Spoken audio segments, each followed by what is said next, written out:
He didn't vanish in the middle of the night. There was no hurried escape, no getaway car waiting at the edge of town. The lights in his house still glowed for hours after he was last seen. A cup of coffee sat on the kitchen table, cold. His tools were laid out neatly on the bench in the garage, untouched. And his phone, always in his back pocket, was found face down in the dirt just outside the barn door. Thomas Grady was a man of routine. Every morning at 6:15, he fed the dogs. At 6:30, he poured his coffee. By 7 o'clock, he was out the door and headed to work at the auto shop 2 towns over. For nearly a decade, this rhythm never changed. So, when a Monday passed with no sign of him, no phone call, no text, not even a sick day, people started whispering. By Wednesday, those whispers turned into questions. And by Friday, the silence was too loud to ignore. Neighbors said he'd seemed distant the week before. Quiet. Distracted. One woman down the road remembered waving at him and getting no wave back.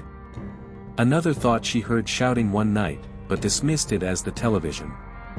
That's how it always begins, small moments that feel meaningless until they start to align. There were no alerts. No flyers. No frantic family searches. Just absence. Alicia Monroe, his live-in partner and legally, his wife, told anyone who asked that he had taken a job out of state. Said he needed a fresh start, she explained, smiling politely. She kept the porch lights on. She mowed the lawn. She even posted a photo of him on her social media with a caption that read, "Missing you already. Hurry back." But nothing about this story was ordinary. And Alicia Monroe wasn't just his wife. She was his niece. They were legally married 6 months before Thomas disappeared. Quietly. Without family. In a different country, using names no one recognized. The records were there, but buried deep beneath layers of red tape and small-town secrecy. When word of their relationship finally surfaced, it shattered the fragile image people had of them. A man who had once been praised for stepping in to raise a grieving child was suddenly the subject of gossip and disgust. People asked how long it had been going on. When the line between guardian and groom had begun to blur. But by then, it didn't matter. Because Thomas was gone. And Alicia? She wasn't talking. What happened inside that house, on that land, between the two of them, remains tangled in unanswered questions. But one truth would eventually rise. Thomas Grady didn't walk away from his life. He was silenced. And what followed would expose a truth more disturbing than anyone was prepared to hear. This is the story of a man whose secret marriage led to a discovery so horrifying, it forced a community to look inward, and a justice system to ask whether it missed the signs that were there all along. Stay with me. Because once the truth begins to unravel, it's impossible to look away. In the months leading up to his disappearance, Thomas Grady lived what most would describe as a solitary life. He wasn't known for barbecues or Sunday services. He kept to himself. He paid his bills on time. He nodded politely at neighbors but rarely stopped to chat. Still, in a town of fewer than 3,000 people, even a quiet man can't stay invisible forever. And Thomas, despite the distance he seemed to prefer, was no stranger to people's attention. Years earlier, when his sister died unexpectedly in a car crash, Thomas stepped into a role few men would have taken. At 37, unmarried and childless, he became the legal guardian of her 12-year-old daughter, Alicia. The courts praised his decision. The church blessed it. And the community, at the time, called him brave. He moved Alicia into his modest, 2-bedroom farmhouse on the edge of town. She changed schools. Started fresh. And from all outward appearances, he gave her a stable life. Teachers reported that she was quiet but well-behaved. Her grades improved. She made friends slowly. There were no reports of abuse. No visits from social services. No signs of trouble. But there's a difference between no signs, and no truth.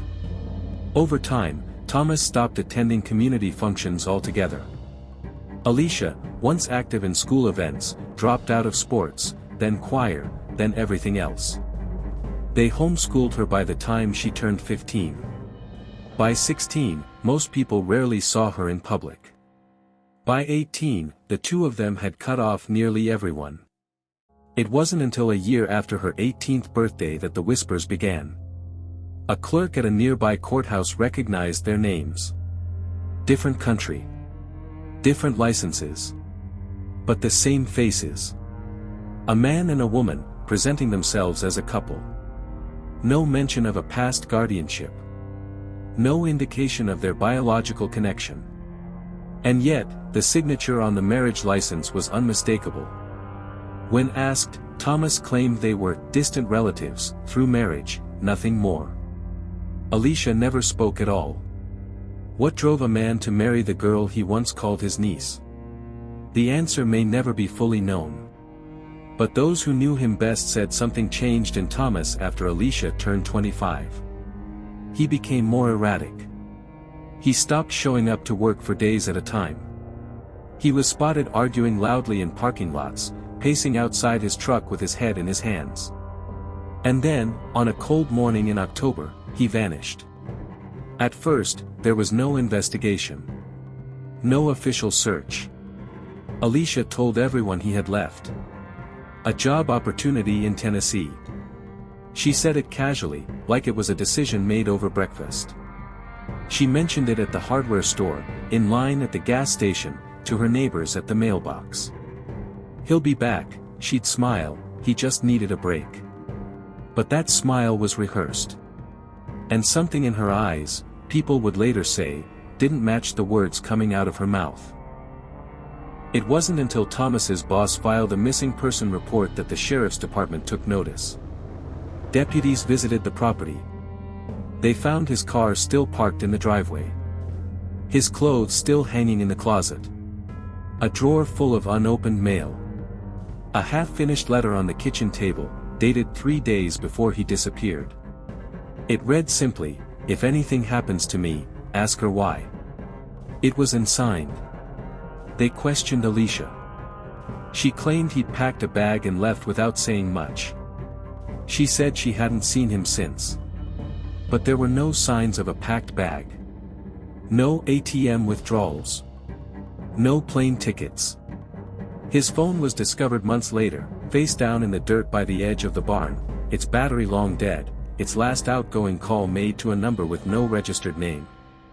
Investigators combed through his property.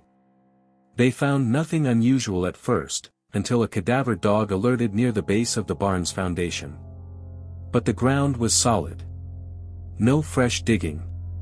No disturbed soil. They marked it, took samples, and left with more questions than answers. Then came the storm. A month after the initial search, a thunderstorm rolled through the county, tearing through trees and flooding low ground. When the rain stopped, and the workers returned to inspect damage on Thomas's property, they found something odd. The earth near the barn had caved slightly. The foundation had cracked. And beneath the exposed wood, something glinted in the mud. Plastic. Thick, industrial grade. Torn at the edge, soaked through. The recovery team was called in quietly. Wrapped inside that plastic, twisted at impossible angles, was the body of Thomas Grady. He had been bludgeoned. His skull fractured in 2 places. His hands bound. His ribs broken. According to the coroner, the injuries suggested blunt force trauma delivered while he was still alive. The most chilling part? There was no blood at the scene. No drag marks. No signs of a struggle. Meaning wherever he was killed, it wasn't there. News of the discovery spread fast. Alicia was questioned again. This time, she refused to answer. She asked for a lawyer. And then she disappeared from the public eye altogether.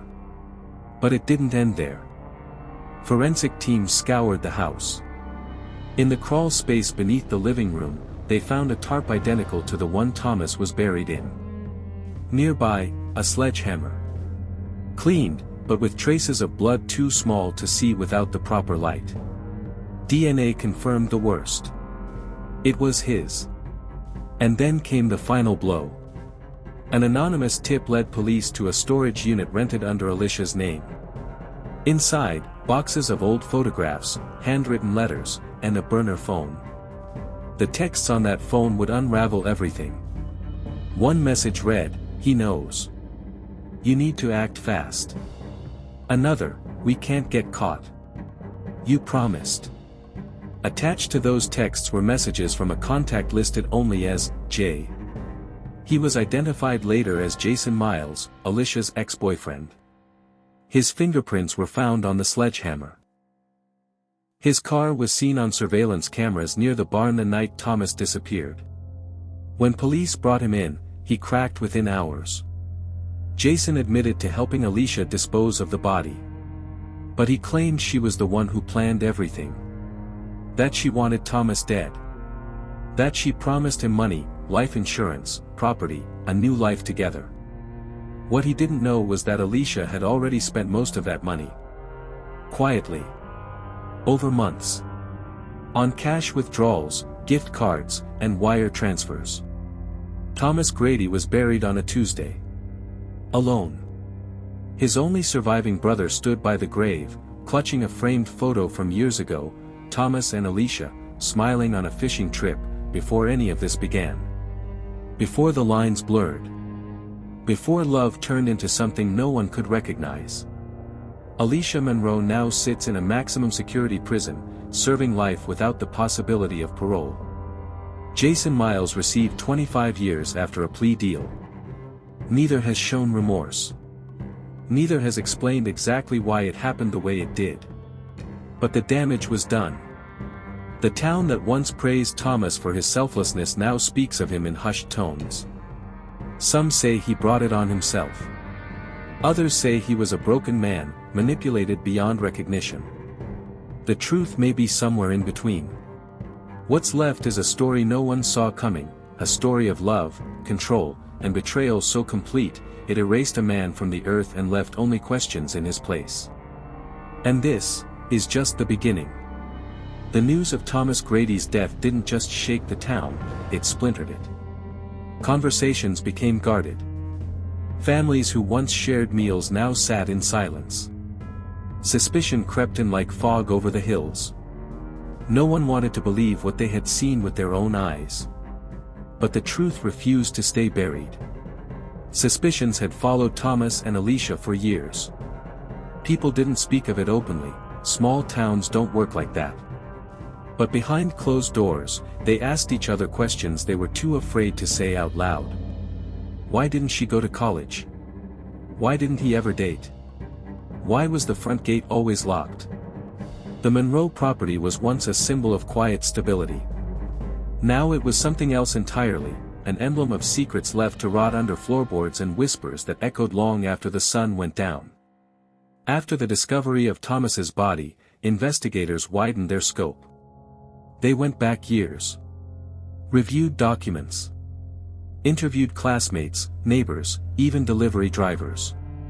The things they uncovered weren't always concrete, but together, they painted a picture more disturbing than anyone had prepared for. Alicia hadn't always been quiet. In fact, in middle school, she'd been known for her sharp wit and strong opinions. A gifted student, always reading, always writing. But after her mother's death, and her move to Thomas's house, something shifted. Friends said she changed within a year. She stopped returning calls. She left birthday parties early. One classmate remembered seeing her flinch when someone touched her shoulder. At the time, no one thought much of it. Trauma affects everyone differently. Or so they told themselves. But the deeper investigators dug, the harder it became to ignore what lay between the lines. One former teacher described Alicia as controlled. That was the word she used. Controlled. She said Alicia once asked if people could get in trouble for loving the wrong person. The teacher dismissed it as a teenager's awkward question. Now, she regrets that moment every day. And then there were the lies. During the trial, prosecutors presented a timeline of events that stretched back nearly a decade. Phone records, credit card statements, surveillance footage. Dozens of small inconsistencies Alicia never thought anyone would notice. She said Thomas left voluntarily. But she never explained why she paid cash for a new mattress the day after he vanished. She claimed she didn't know where he went. But a neighbor's camera showed her loading large trash bags into the back of her truck at 2:13 a.m. The lies stacked like bricks, forming a wall around the truth. Each one chipped away at the story she'd carefully built. And then came the letters. Found tucked away in a shoebox beneath Alicia's bed, the letters were written in Thomas's handwriting. Some dated back 5-6 years. They weren't love letters. They were confessions. Apologies. Please. One read, "I don't know how we got here. I just wanted to take care of you. I didn't mean for this to happen." Another, "If anyone finds this, I'm sorry. I lost control of something I thought I understood." Prosecutors didn't need to argue motive. The letters spoke for themselves. Defense attorneys tried to spin a different story. They claimed Alicia had been groomed from a young age. That she lived under psychological control so complete, she no longer understood the difference between obedience and consent. They called experts in trauma. They showed diagrams of power dynamics. They tried to reshape her in the eyes of the jury, not as a killer, but as a victim of manipulation. And for a moment, it worked. The courtroom was divided. Some wept for her. Others glared in disbelief. Jurors shifted uncomfortably in their seats. But then, Jason Miles took the stand. Calm. Cold. Calculated. He described, in chilling detail, how Alicia had rehearsed the plan. She'd written out instructions. She'd told him when Thomas would be home alone. She said she'd leave the back door unlocked. That all he had to do was make sure it looked like he left. Jason claimed she watched from the doorway. Never flinched. Never cried. And afterward, she went upstairs, showered, and made dinner. That testimony shattered what little sympathy remained. When the verdict came, guilty on all counts, the courtroom held its breath. Alicia showed no reaction. No tears. No rage. Just a quiet nod, as if she'd known it was coming. Despite the conviction, despite the flood of online theories and leaked documents, something in the case didn't sit right with Detective Evelyn Harrow. She'd worked the Monroe file from the day Thomas's disappearance was reported. She knew every photo, every timeline, every hole in Alicia's story. And yet, after Alicia and Jason were both behind bars, a quiet voice in the back of Harrow's mind kept asking the same question. What if this wasn't her idea at all? There were inconsistencies that didn't fit with the prosecution's version of events, small details most had overlooked. Jason claimed Alicia planned everything. But his story had shifted 3 times. First, he said she lured him in. Then he said she manipulated him. By the time he took the stand, he was painting himself as an unwilling accomplice, pushed to the brink by a dangerous woman. But the evidence didn't support that version. Jason had been the one to buy the burner phones. He'd withdrawn cash in 3 states over 6 weeks, just before Thomas was killed. He had erased text messages, changed license plates, and rented the storage unit under a fake name. Months before Alicia supposedly approached him, Detective Harrow went back to the surveillance footage from the gas station near the Monroe home. Something she hadn't noticed before, a man in a dark hoodie, same build as Jason, appearing on camera 3 nights in a row, long before Alicia claimed they'd reconnected. Why would he be there, watching the house, before she ever reached out? Harrow pulled the phone records again. This time, she didn't just look at who Alicia contacted after the murder. She looked at who Jason was calling in the months leading up to it. One number popped up over and over again, an unregistered VoIP account tied to a network of virtual private servers. It had been routed through at least 4 different countries. But one email tied to the number stood out, jmiles.outreach@protonmail.com. She submitted a federal warrant. The emails came in a flood. And they told a story no one expected. Jason hadn't just re-entered Alicia's life. He had tracked her, targeted her, groomed her from the other side of the country. The emails were calculated, manipulative, written with clinical precision. He referenced memories from high school, twisted Thomas's actions, painted Alicia as a prisoner in her own home. One message read, "He's been holding you for too long. You don't owe him your life. But if you want to be free, you'll need to be brave. I'll help you. No one else will." Another, "You told me yourself, you wanted out. I'm giving you the way." But perhaps most chilling was the message dated 3 days before Thomas was killed. "Once this is done, we disappear. I'll take care of everything. He doesn't get to win. Not this time." It shifted the entire narrative. Harrow requested Alicia's prison journal, the one she'd been keeping under supervision. With permission from the warden, she read months of handwritten pages. In them, Alicia never once claimed innocence.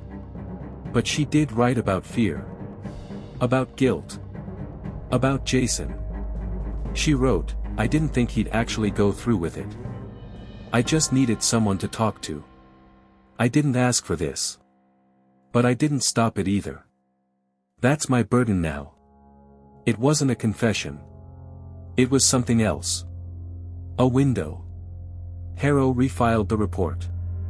A special task force re-examined Jason's role. They brought in a forensic psychiatrist. The conclusion, Alicia Monroe had lived under the influence of 2 men. First Thomas, then Jason. The names changed. The control did not. The breakthrough came when Jason's former cellmate came forward. He told officials Jason had bragged about fixing the perfect crime. That he said Alicia would take the fall because she owed him everything. It was enough for the DA to reopen the case. Alicia Monroe was transferred from state prison to a federal facility for protective custody. A new trial was scheduled, this time with a focus on coercion, psychological abuse, and manipulation that stretched across half her life. Public opinion split again. Some said justice had been served the first time. Others claimed Alicia had been a victim from the start. But the law had to do what it always does, start again. At the second trial, Alicia spoke. For the first time. Her voice was small, steady. She recounted her mother's death, her move into Thomas's home, and the slow unraveling of her freedom. She described the first time he told her she was special. The first time he said no one else would love her like he did. How her world shrank, one rule at a time, until she no longer had her own thoughts. She talked about Jason like he was a rescue rope that turned into a noose. Her testimony was quiet. Haunting. Full of the pauses only real pain knows how to produce. And when the jury returned, after 12 hours, they found her guilty, but with diminished capacity. Her sentence was reduced to time served plus 10 years in a rehabilitation center with strict psychological oversight. Jason Miles. He wasn't so lucky.